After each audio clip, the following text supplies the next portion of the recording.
Welcome to the Westside Investors Network, WIN, your community of investing knowledge for growth. This is the Real Estate Professionals Investing Podcast for real estate professionals by real estate professionals. This show is focused on the next step in your career, investing. Thank you for listening, and please, if you like our content, rate us on your podcast provider. And now, your hosts, AJ and Chris Shepard. Well, today, welcome to the WIN Podcast. I have my co-host and brother, Chris Shepard. Chris, why don't you tell us a little bit about yourself? I'm sure I could tell you some stories about yourself, but I think the listeners may want to hear from you. Oh, finally, I get to talk. Finally. Okay. All right. Introduce myself. Well, I really think it all started out in Tucson, Arizona. Dad moved us down to Tucson when AJ and I think AJ was 2, I was 1, really early. He just hated the rain, and that totally made sense. Yeah, just sad. Seasonal affective disorder. Indeed. So one of the things that allowed my dad to do that was that he didn't have a boss. And that is something that I always admired and always wanted for myself as well. It's just that freedom. So we were just so lucky to have him as a role model and learning all of the things that he taught us, how to live on a budget and be frugal and save money and invest it. And so that was probably one of the most important things that we have taught and put into action. Growing up down in Tucson, went to high school there, but we'd come back to Oregon every summer. And so feel like we've got roots both down in Arizona and down in Oregon. Absolutely. Or up in Oregon. All of our families mostly up in the Northwest. So eventually I came back in 2009, but before that I went to the University of Arizona, and really, I guess I majored in finance, but what I actually really majored in was ultimate Frisbee and poker. Yeah. And wait a minute. Hold on one sec. Let's dive a little bit deeper into this. Did I hear you say poker? Yes. I was a professional poker player. I played online poker. Wait a minute. Who taught you how to play poker? I actually learned at the Zeta Psi fraternity. Well, before that, I actually learned to play with my ultimate Frisbee buddies. Yeah. But I think that AJ and his buddies actually got me hooked one summer when I was 16 or 17, and they had just, started playing poker at their frat house. Yeah. So my Frisbee buddies and I, we started a game, I think Thursday or Friday night after we threw disc at Udell Park in Tucson. But the first time that we ever played, and, I'm super competitive, and we were playing 5-card draw, and I lost all $25 that I had that night. Man. And I was devastated. So I went to the library and I picked up 5 books on poker and read them all in less than a week. And I came back and I tripled the $25 that I brought that night. And how much did you spend? Never looked back. How much do you think you spent on poker books, though? I think I probably spent a couple $1,000s on poker books. Actually, no, it was probably more like $10,000 or $15,000 just on poker training as well. And, over the course of my poker career from 2002 up until about 2012.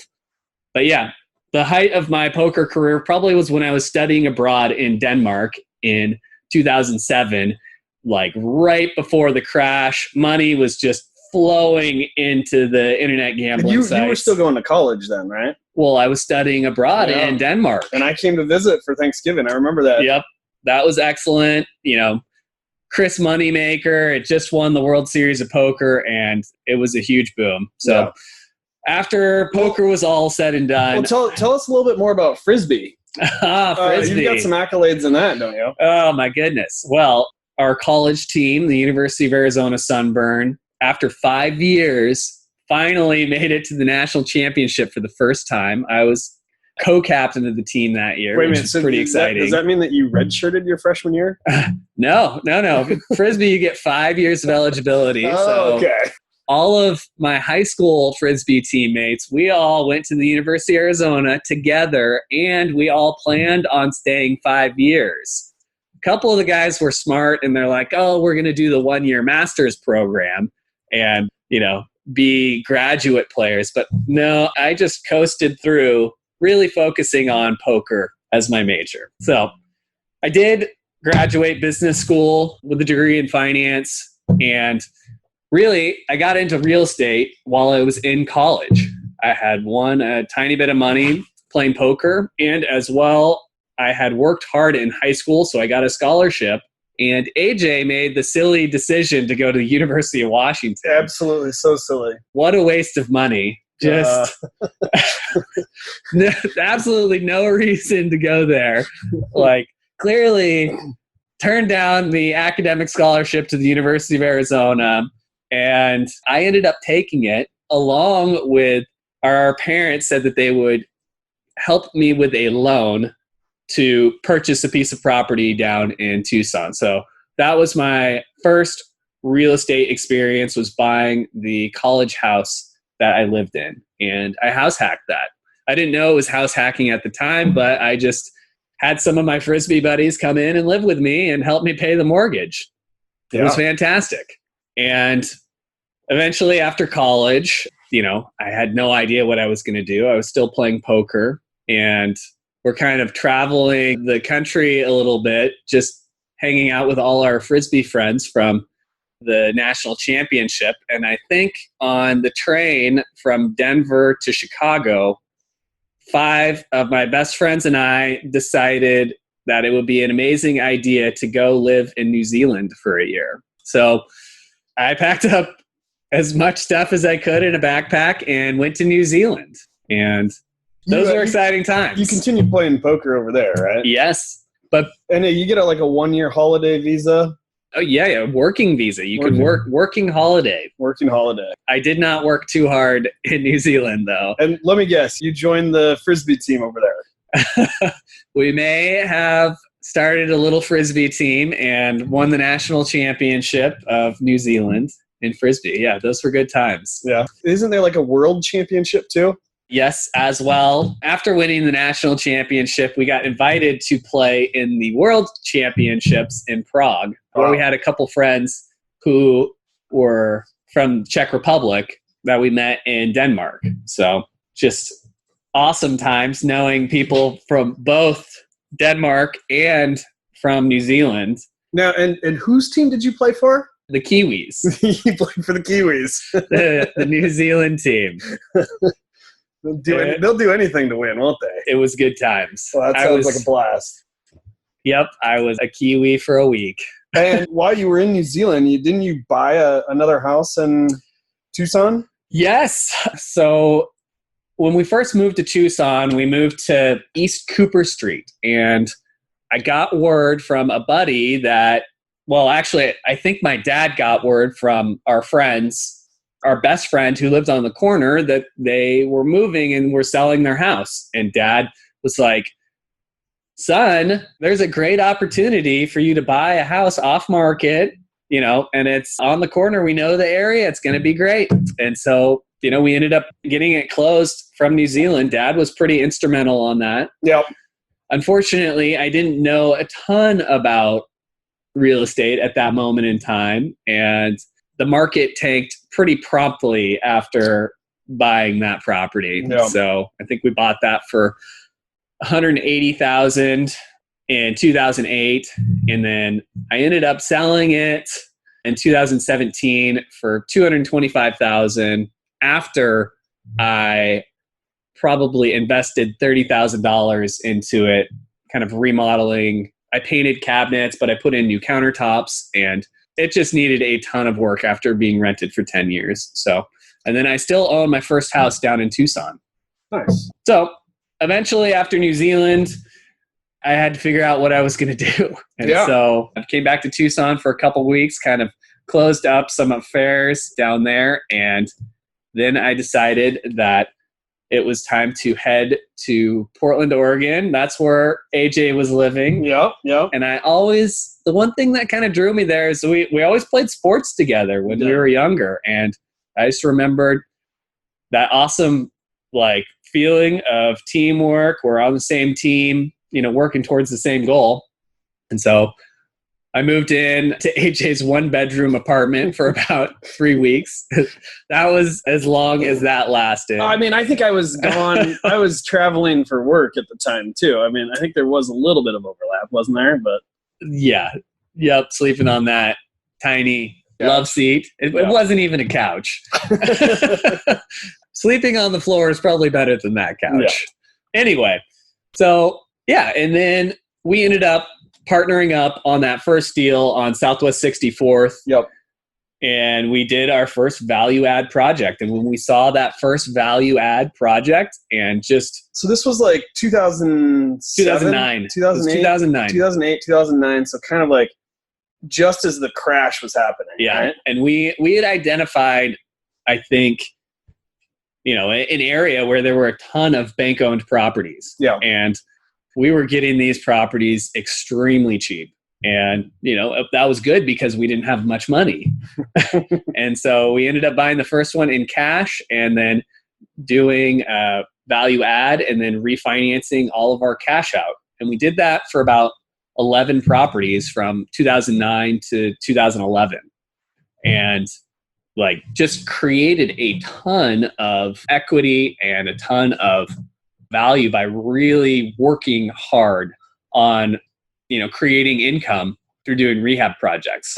So we figured out that was kind of our initial strategy. And then, as AJ mentioned in his video, we decided to go pro in 2011. We were already doing a little bit of considering doing property management a little bit at that time. And so we picked up a few clients and it wasn't really until about 2014 that things really started to change for us. We didn't have very much experience with running a business. And, the idea of having a full-time employee, it was just so foreign to us. It really took a lot of learning to fully understand, how to create a system and how to delegate a process. Yeah. In 2014, I joined IREM, the Institute of Real Estate Management, and made it through the IREM courses. That was a huge eye-opening, learning, just doing that education. I applied for all the scholarships because our new business was not paying me a paycheck. AJ decided to go through the NARPM track, and AJ is still going strong on that NARPM track right now. Very much so. He actually is a regional vice president and on the national board, which is pretty awesome. As well, in 2014, I joined Entrepreneurial's organization. Yeah, EO has been very big. And that has really, it's just been huge. I picked up the book Traction in 2014 for the first time, and that really, really changed just the way that we handled our business, and just setting up regular meetings where we're all getting on the same page was huge. And also in 2014, I started setting these huge, crazy goals. I think big ideas, right? I think, AJ might get exhausted by all of my crazy ideas with no idea how I was going to follow through on it. But I'm like, wouldn't it be great if we did this? It would always be great. That's the question, is how do we get from here to there? This outcome would be incredible. I remember a Bigger Pockets post, and I posted, I want to buy 400 units in the next 12 months. And I think we kind of started that early 2014. We just bought our first fourplex, and we're like, oh my gosh, the value add opportunities, the cash flow that we're creating. And that was, on Southwest Longhorn. That was a great project. It really was. The property was almost falling down, and we found and that was probably our first full-time handyman when Scott came on. Yep.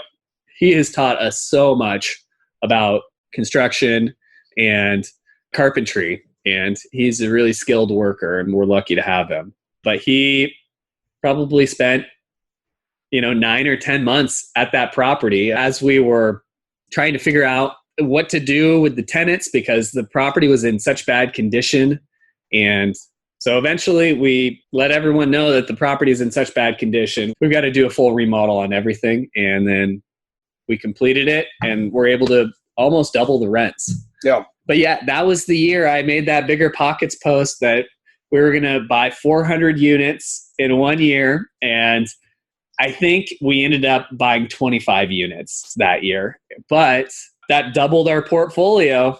So what was the other project that year that happened? We ended up purchasing 14 houses on the same street. Yeah. And from a property management client, off-market deal with owner financing. It was just a complete, total dream. Yeah. That's a good example of a win-win situation, negotiation. You want to tell us a little bit more about that? Well, I think the other point, before we dive into that, the other point is, had we not decided to go pro in real estate and property management 3 years prior, we would have never had that opportunity. No. And so making that decision to build the relationships and I guess, when it comes to real estate, it takes time to build up those relationships, 5 to 10 years.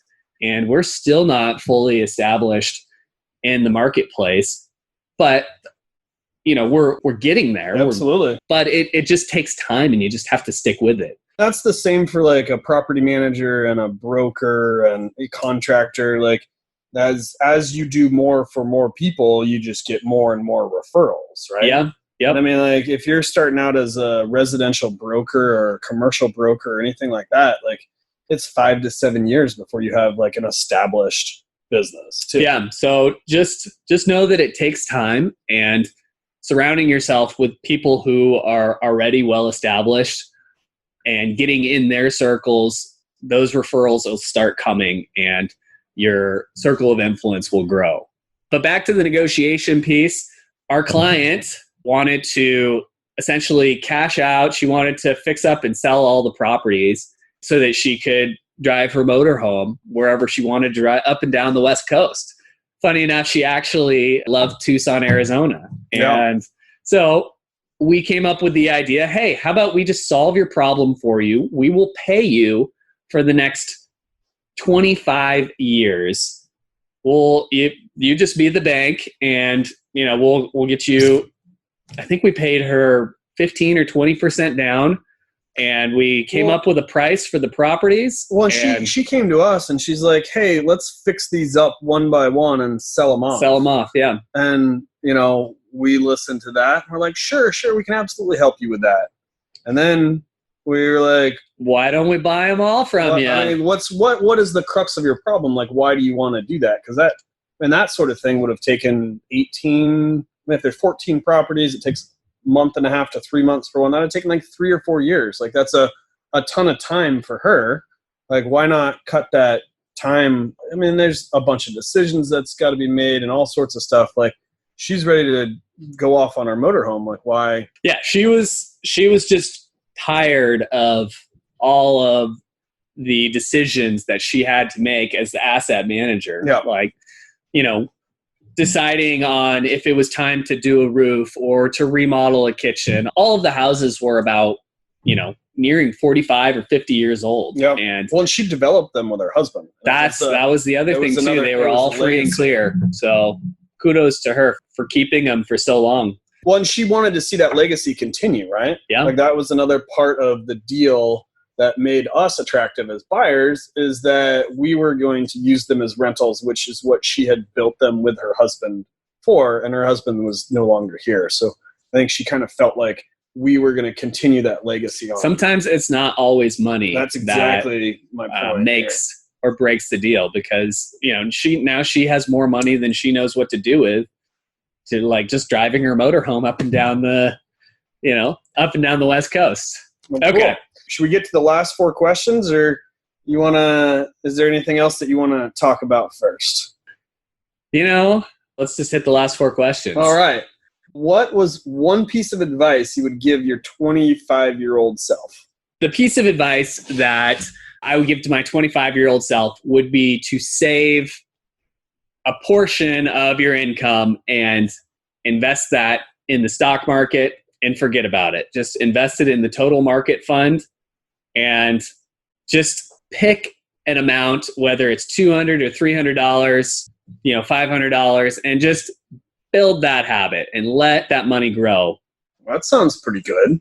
What was your first entrepreneurial endeavor? My first entrepreneurial endeavor. You can't say that we were selling lemonade on the side of the street. I already talked about that last time. No. I want to say being a caddy at the Coast tournament in Astoria.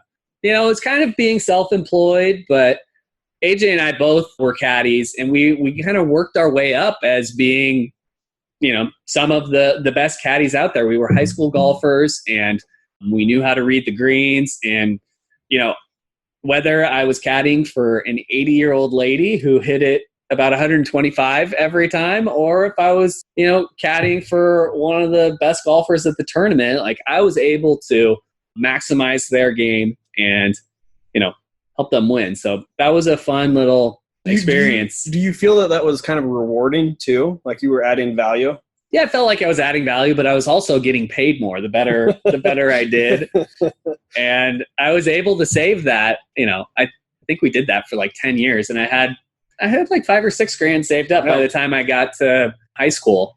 And if I hadn't wrecked my car when I was a junior and Dad made me pay for it, I would have had a lot more money. Well, speaking of like learning things, how has your formal and informal training shaped your journey? Well, I've always felt like college is just kind of a hoop to jump through. A box to check, yes. Like learning how to type in grade school was huge. And assisted. Didn't Dad used to pay us to type? Oh, yeah. Mario teaches typing. Yeah. I went down so many portholes and hopped on so many mushrooms. But yeah, learning to type, learning Microsoft Excel, just kind of like basic, and being really good at math, I think has really helped kind of like formal training. And then informal training is, EO was an incredible experience, just kind of going through the EO accelerator program and learning. It's kind of like a mini MBA. They really focused on Vern Harnish's Scaling Up and reading that book. And then NARPM has been an absolute incredible informal learning, and just tons of books. Like there are Rich Dad, Poor Dad. Yeah. Reading that in college was a game changer. And, there's so many guys who've come on that are kind of like our age group, and reading about Rich Dad, Poor Dad, and just like what the idea of cash flow is, what is good debt, what is bad debt. Mm-hmm. And it's such a powerful book. And once you have that aha moment, it's, the rabbit hole really gets deep. Yeah, really does. What was your Moby Dick of real estate? The one that got away? The Moby Dick. This, is kind of tough because we have closed on just about all of the offers that we've gotten into contracts on. We were batting 1,000 until actually this last deal, just right before the coronavirus. Yeah. I had a loan fall through on me, and our lending has been so complicated that, I wasn't 100% in love with the deal. So having the loan not go through, it was fine. But there was an 8-plex that I think I was out of town. I think I was visiting family in Boise, and we got the offer out, probably about 2 days after it hit the market, and somebody had sent, a relatively lowball offer right away, but the listing broker accepted a less than ideal offer immediately. And the properties that he had listed, I think he had in Southwest Portland 2 fourplexes for $600,000, and they were, it was a great neighborhood, kind of like super close to Bridal Mile. And I'm just like, oh my gosh, I just sent you an offer for $650 each. And he's like, it actually didn't go down like that. For some reason, he didn't choose our offer, even though we had waived our inspection period and, the offer was higher. He just chose an inferior offer, and I just couldn't get it. Like, it blew my mind. And it was because we had sent the offer in second. And that's something that I learned from that is you just want to get your offer out immediately. Just as quickly as possible. As speedy as possible. So, well, Chris, those are the last questions that we have. Thank you for spending the time, and excited to, see where the rest of this podcast goes. I think it's going to be a lot of fun. I can't wait. There's so many cool people we want to interview and just so many awesome conversations to have about investment. It's going to be incredible. And we really didn't think it would be fair to put everyone else through the interview unless we actually did it ourselves and knew what it was like. Well, thank you, AJ. Yep, thank you. Thank you for listening to this episode of the Real Estate Professionals Investing Podcast on WIN, your community for investing knowledge for growth. Please take a second to rate us so that we can get more great investors to interview. If you or someone you know wants to be on, please go to westsideinvestors.com and fill out our form.